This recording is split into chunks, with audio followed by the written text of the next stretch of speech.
Let's see, guys.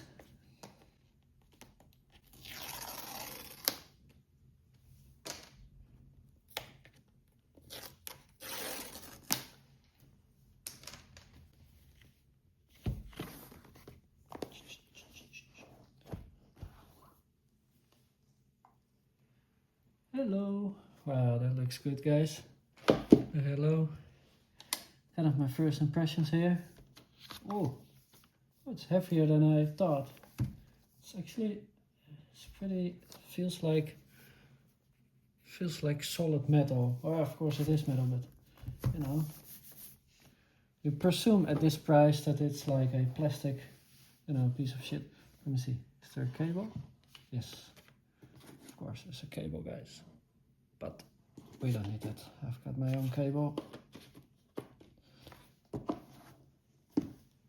A Macbook Neo. Hey, look at that. Let's see. Wow, it's so heavy compared to an iPad. I mean, it's not as heavy as the MacBook Pro, but I mean, it's a positive thing, guys. It's positive. What I mean is, if you have the Windows laptops, I've had many, it feels like a light plastic piece of crap. This feels like, it feels like a MacBook Pro, honestly. Wow, look at that color, guys. Holy shit. Wow, that pops. That really does pop, doesn't it? I don't know. Okay, see, guys? Yeah, that pops. One finger opening. And it goes on. Let me put this in the box real quick. Wow. First impressions, guys, I'm kind of impressed. Of course, I assumed it would look good, but it looks better in person. I can tell you that. It really looks premium. Wait a minute. Gotta get rid of this. Alright. Let's see. Wow. It feels... Oh yes, I get it. Yes, this feels different than a normal MacBook Air Pro. The touchpad, I mean. I can feel it what I mean, but it feels good. Om Nederlands als hoofdtaal te gebruiken, druk je op dit. To use English as the main language, yes. Press the return key. Yes, sorry guys. Let's use English. Indeed. Yeah. It feels really good, the trackpad. It feels... They are correct, the reviewers, no matter where you press, it's the same. I don't want to type yet. Country, yes, we are in the Netherlands, guys. Setup is new. Oh god, guys, look at it. I don't know if you can see it well. I hope you can. Alright, let me change the camera angle for a bit. Because, let's see, this is better now. Here. Look. That's so cool. Alright guys, I'm gonna set up the device and I'll cut and paste and I'll see you in a bit. Look at how beautiful I finished setting it up. And I know what you want. You want games and dogs. So we are going to test some games. See you in a bit. And here are the games, starting with World of Warcraft Midnight, the latest expansion, and it runs pretty good. A little bit lower in the city, and rating is yet to be seen because there's no raid out yet, but outside it's pretty decent. Of course, not on the highest settings and all, but it's a budget laptop. So if you want to know more, I have all these videos already fully out on my channel, check them out, but here is a short clip of it.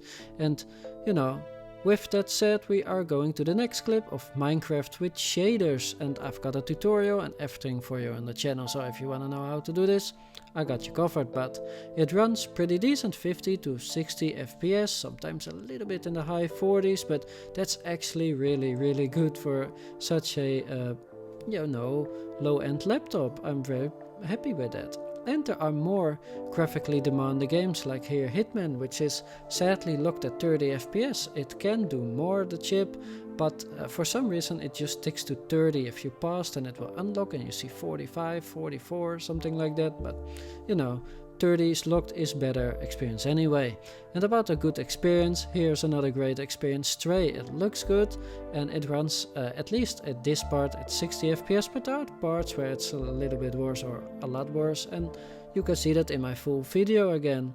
But I really liked it and it is very playable, which is very good news for a lot of people. And what also looks good, and actually the best maybe, is this game, Dead Island 2. Look at it, especially on the small screen.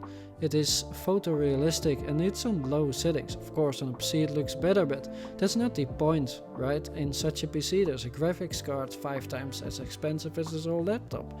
But yeah, I mean, it runs pretty decent and it looks good. And here's another game. I like this game very much, CarX Street. It runs okay. I mean, I'd hope for a little bit more FPS, but they have a mobile version of the game, not because, you know, they just want to have 2 versions, but because it's very hard on the mobile chip. But at least it works and it's very playable, which is good. What's also playable is the classic WoW. I mean, you know, if you want to play the classic era, this laptop got you covered. Right here I'm playing at native resolution, so the FPS is a little bit wonky, but later I set it to 1080p in the original video. Check that out if you want to see that. Much better performance. And now we're going to a survival game, a little known survival game by the name of Valheim, which runs kind of poor, sadly, but that's always been the case with this game. It's sad, it's playable. I mean, if you have friends and you want to play this, you can play it. I mean, it is a experience. It's a good game, so you know, maybe you can forgive it. And another game that's kind of older is No Man's Sky. I always come back to this because I've tested it since the M1, M2, M3, M4, M5, and it runs a little bit worse than the M1, but that was to be expected because the chip is a little bit graphically slower than the M1, but still really playable, especially at locked 30 FPS. And last but not least, here's Snowrunner, and that runs at 30 or sub 30, but later in the video again I set it to 1080p instead of, you know, native and stuff, and then it's a little bit better, not much, but at least it stays above 30, so very playable if you are okay with a 30 FPS. And these are the 10 games that I've tested so far. I really like this MacBook. I think it's a budget king. It's probably the best laptop that you can get for this price point. It feels very premium, and you know, it is very classy and very colorfully. Let me know what you think. I hope to see you guys in the next video.